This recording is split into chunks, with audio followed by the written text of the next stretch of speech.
Family Guy just ripped into Meghan and Harry, and we are here for it.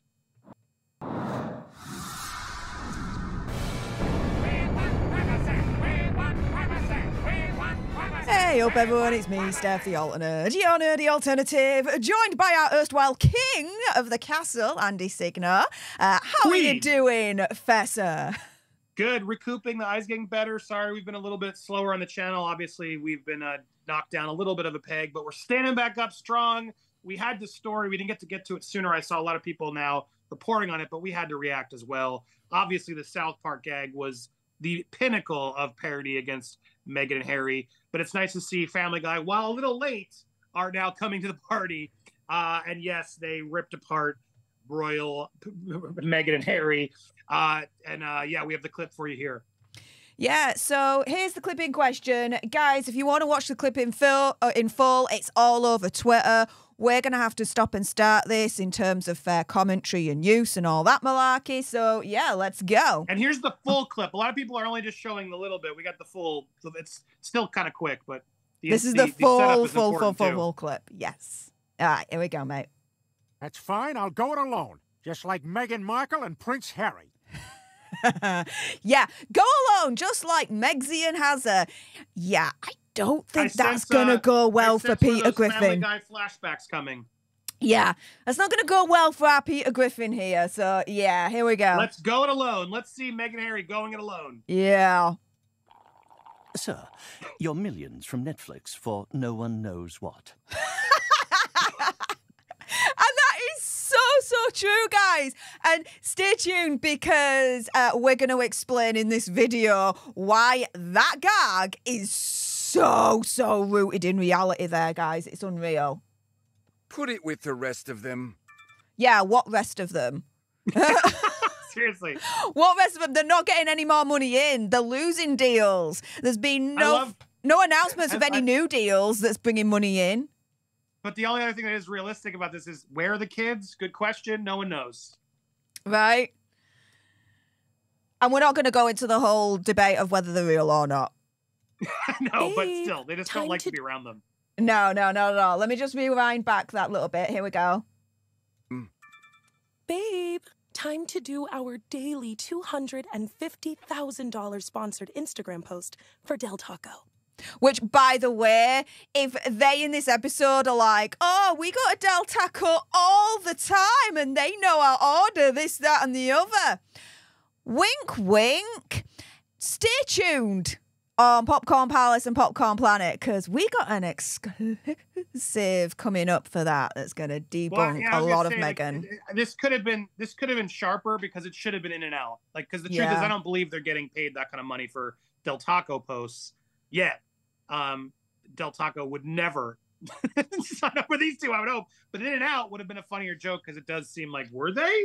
And Steph is right. Stay tuned. Stay tuned for that. And the other thing as well that's really funny about this clip is she says $250,000. The rumors are that she's trying to go for $1 million per post. So their Family Guy is really pulling her down a peg or two, saying, you think you're worth $1 million a post? Screw that. 250 grand, love. If that. All right, let's go back to this clip. I shouldn't have left the made-up nonsense. Now that's funny, Steph. Sorry. No, but I'm laughing as well because I do think it's funny as well. I get the humor, I get the parody, and it's absolutely true. So this is the thing, right? This whole, like, here's all these millions from Netflix for who knows what. Well, yeah, the millions are correct, guys, because Netflix reportedly has paid them £88 million, which is about $100 million to Hazza and Megxie. And for who knows what? Well, that actually makes sense for Family Guy to say and joke about because apart from their mockumentary, Harry and Meghan, everything else that they have offered to Netflix has bombed spectacularly. You had, at the end of last year, beginning of this year, their Live to Lead project. This was essentially like a 6-part docuseries following inspirational leaders from around the world. Greta Thunberg, Prime Minister of the time of New Zealand, Jacinda Ardern, the late Nelson Mandela. No one cared. It bombed. No one watched it at all. There was a PR expert that said, with little to no PR, a Saturday holiday release, and no gossip to drive organic press, it didn't even crack the top 100 TV shows. So, yeah, here are your millions, Hazza and Megzi. But for who knows what exactly. We also had the more recent failure of Heart of Invictus. That didn't even make the top 10 list, either here in the UK or the USA. And so, yeah, again, paid millions, but for who knows what indeed. What's still curious to me is like how much did they actually make and how much was towards productions, etc. Because they're not really spending anything on these productions. I mean, yes, there's crew and there's editing, but it's not costing that much money to make the documentary about Heart of Invictus. They got to pay that filmmaker and an editor.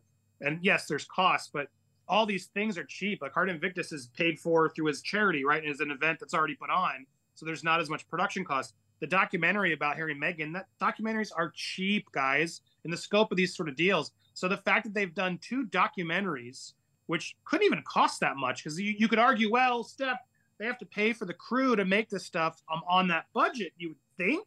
But I wonder if that's even the case, or if there was even a production budget on top of the 100 million. You know what I mean? I'm curious where the Netflix money actually falls out. But either way, they have not spent anything on this deal to make 100. Think about that, 100 million budget.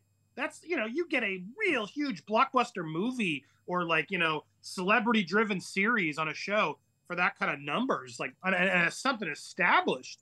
It blows my mind that they could, through the Netflix threw down that kind of money for these two. It's mind boggling.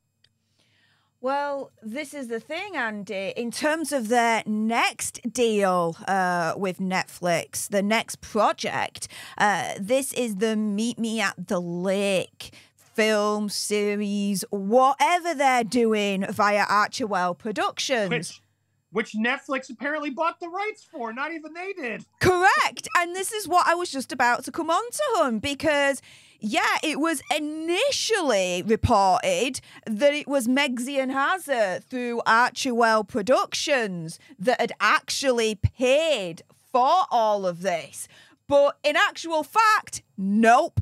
It was Netflix that did it, and they have shelled out absolutely millions to help Hazza and Megzi, quote unquote, dominate Hollywood. Reports are saying that Netflix has actually paid $3 million for the film rights to this book for Hazza and Megzi to turn into a film, series, whatever it is, right?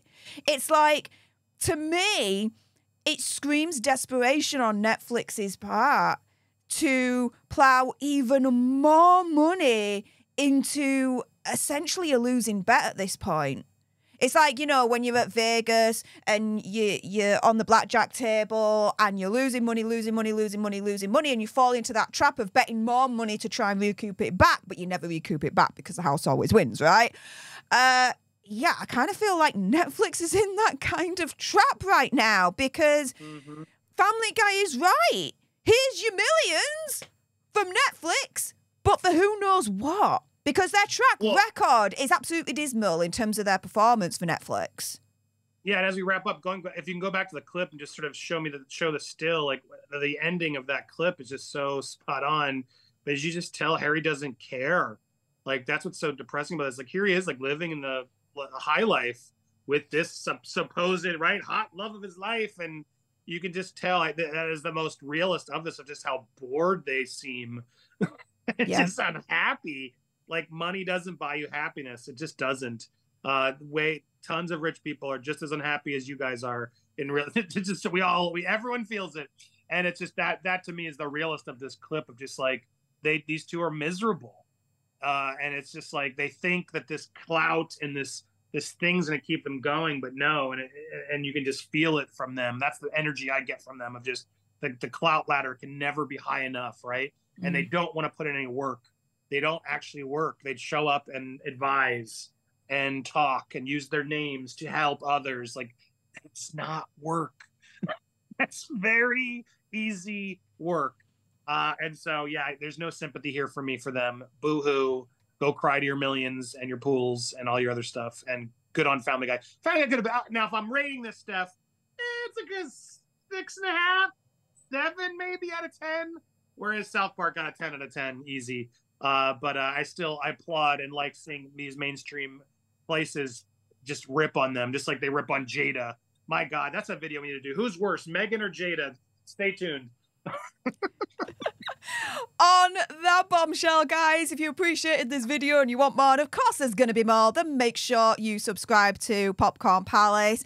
Click that notification bell to all, like this video, comment down below your opinion, conspiracy theory, whatever on that Family Guy clip. Also as well, go one step further, become a member today, become a prince, princess, king or queen and get exclusive content from us both. With that being said, thank you so much for tuning into this video. Really appreciate all your faces. And until the next time, you guys, laters!